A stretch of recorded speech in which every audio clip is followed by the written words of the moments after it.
There is no podcaster in the world who doesn't want more listeners. If you are one of them, please send me an email and let's chat because I just need to make sure you're okay. In reality, though, what happens is podcasters tend to go out to get those new listeners by sharing their new episodes with the same handful of followers that already follow them on their email list to their social media and wondering why their downloads aren't moving. The truth is, your best growth is always going to come from getting in front of new audiences and specifically other people's audiences. And in this episode, I have got Lauren Passell, the founder of Tink Media, in the studio with me to talk about what borrowing others' audiences really means and why it is one of the most leveraged ways to grow your show. We're going to break down the simple steps to make this strategy work for you, even if, and dare I say, especially if, you're producing your show solo, squeezing episodes in late at night, and don't have the budget for paid ads. Welcome to Insider Secrets to a Top 100 podcast. I'm your host, Courtney Elmer.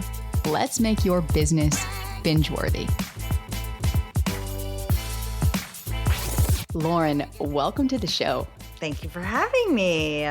Oh, I'm so excited you're here. I feel like I know you because I have followed your work for years. And you know how funny it is in the podcasting space? Like you finally sit down with someone and you're like, yeah, I've known you for years, but like we've never actually met in person. Well, I feel like I know you because I've been listening to your show. So we have a very strange relationship, but I'm glad I'm getting to actually meet you for real now. Likewise. And we were just at Podcast Movement and I swear our paths kept crossing because like we have a mutual friend and she was like, have you met Lauren yet? I'm like, no. She's like, she's by the booth. I'm like, okay. And then I would go by the booth and be like, she's not here. So anyway, happy to have you here. And, you know, that's where I want to dig in with you because you shared 11 really just laser focused tips for podcast growth. And what's interesting is that while all those tips are so relevant, there's one that we don't talk about enough here on the show, and that is borrowing other people's audiences.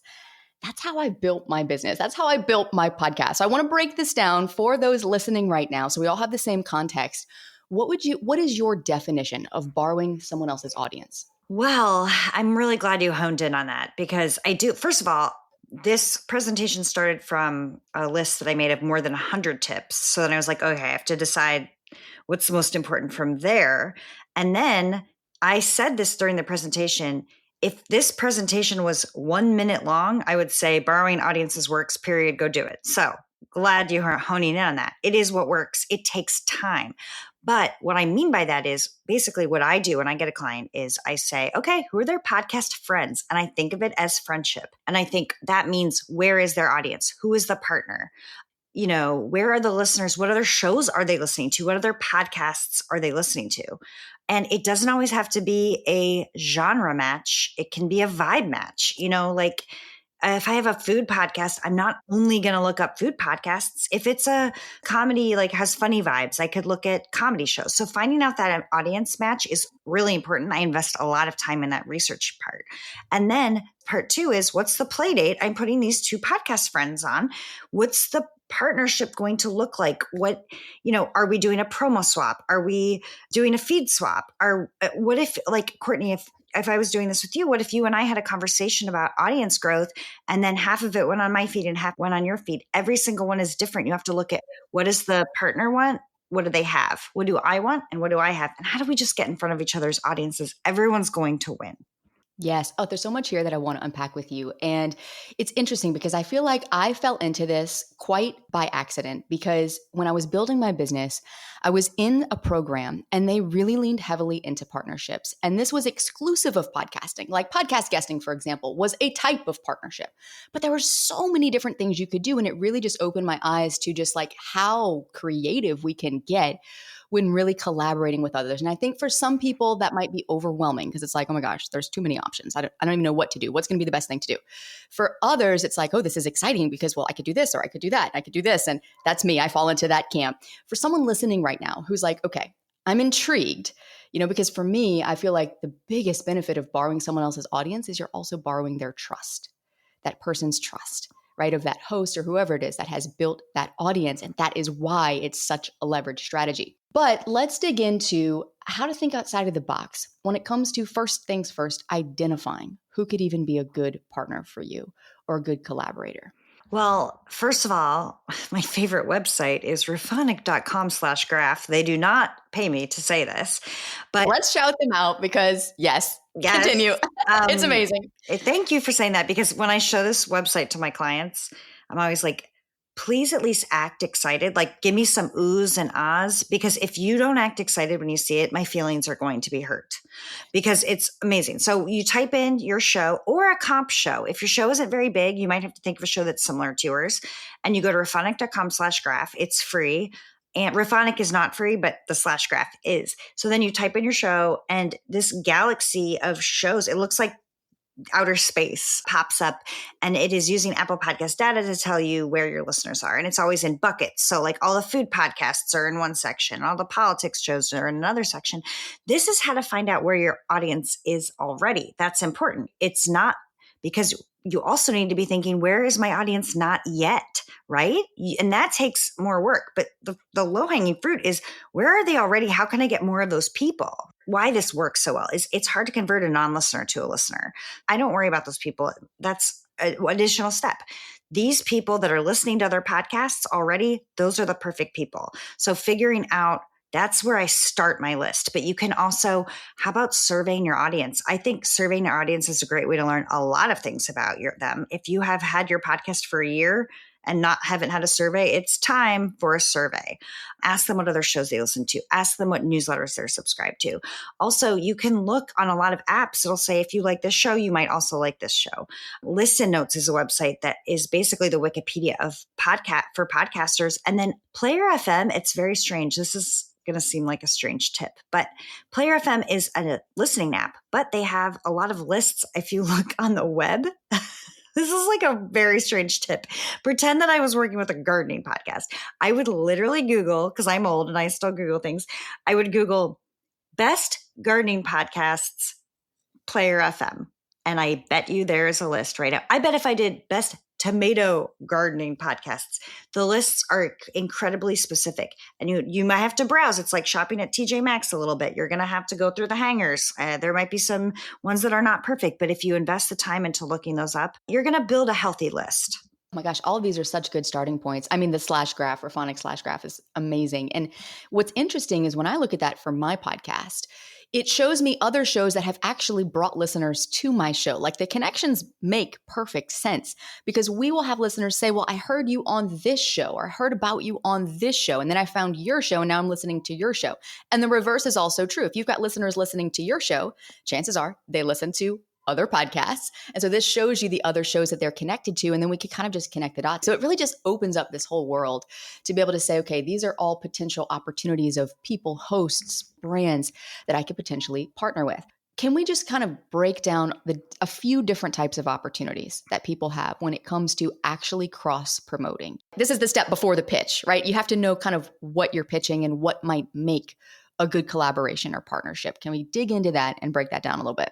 Yeah, I mean, I would also say, I think the very first step is saying not everyone is as pitchable as everyone else, right? Like, there's certain people that have, like, I work with a lot of authors, getting them on podcasts. That's easy because they have a book coming out. They have one thing that they're talking about.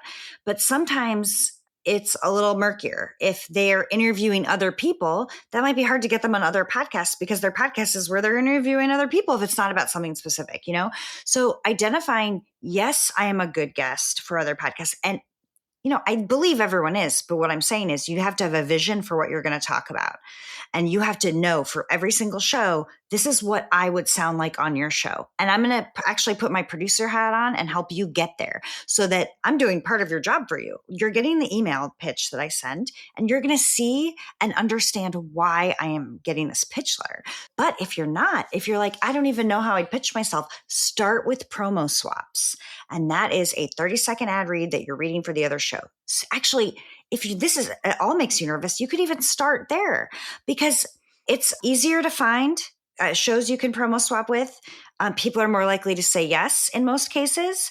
If you've had a show for a while, you probably have enough of audience that you can offer something in return. So then when you're emailing a podcast, one of your podcast friends, it's completely unselfish. It's like, remember that when you're emailing them, say, this is going to help us both. So there's that. You can do a promo swap. I love doing feed swaps. It's a bigger ask. And you talked about trust, and some people are uncomfortable with this. This means, if Courtney, if you and I were doing this, I would give you an entire file of one of my episodes that I think your listeners would like, and vice versa. We put it in each other's feeds. And I like to do this around the holidays when I can email a podcaster and say, hey, are you taking time off for the holiday? Because if you need something in your feed, I found this episode that your listeners will like, and I have identified an episode on your feed that will drive my listeners to you. I have done the work up front to swap. So there's that. But I also want to remind you that you can triangulate. What if, Courtney, your show is, I don't really have a podcast, but let's pretend I have a tiny one. Your show's bigger than mine. What if I said, Courtney, I'm going to interview you, and in exchange, all I ask is for some promo swaps, or I'm going to drop an entire episode into my feed. And in exchange, I just ask that you mention me in your newsletter, because that's another important thing too, if you have a newsletter. So it's really looking at every single one individually. I believe once you find your podcast friend, if you want to work together, you'll figure out a way to work together. And the more creative, the better. All of these are so specific. They're all a little bit different. There's nuances to each one. But I think if your goal is podcast growth, like focusing in on any one of these and then consistently, like Lauren, how long would you say to focus in on this before you could really start to expect to see some sort of return? Good question. Because sometimes I think people say, well, they say to me, I did a promo swap once and it didn't work. It's like, yeah, you have to do a lot of them. And that's the difference between PR and marketing, right? Like if I pitch a client to get featured in Apple Podcasts and they get a huge feature, that'll get you a spike. You'll see that right away, but spikes drop back down because you got in front of a lot of people and not all of them were right. This is slow, but to me, it's better because it's going to get in front of the right people who are going to become your biggest advocates, come back for you every single time. And guess what? They're going to tell their friends about you. And that really is a great way to get a listener, isn't it? A friend recommendation that I can't manufacture. So I would say when I have a client, I always have a goal to get a promo swap if I can on every episode that I'm working with them with. I would have, if I were you, I would try to get a promo swap on every single episode. And you know what? If you don't have one set up, I would consider just recommending a podcast anyway in the middle of the episode, so that first of all, you're adding value to your own show. You're giving a recommendation for something.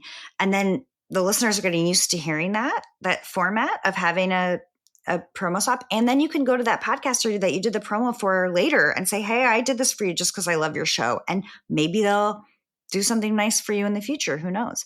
But I would say, I don't know, it could take months, but I think so prepare yourself and set up a good system so that it just becomes part of your routine. Maybe you're looking up 10 shows in a week and reaching out to one a week or reaching out to 3 a week. Like set up a manageable thing for you. Can we get into that for a minute? Because I do hear from podcasters a lot that bandwidth is one of the biggest things that keeps them from being able to market their show.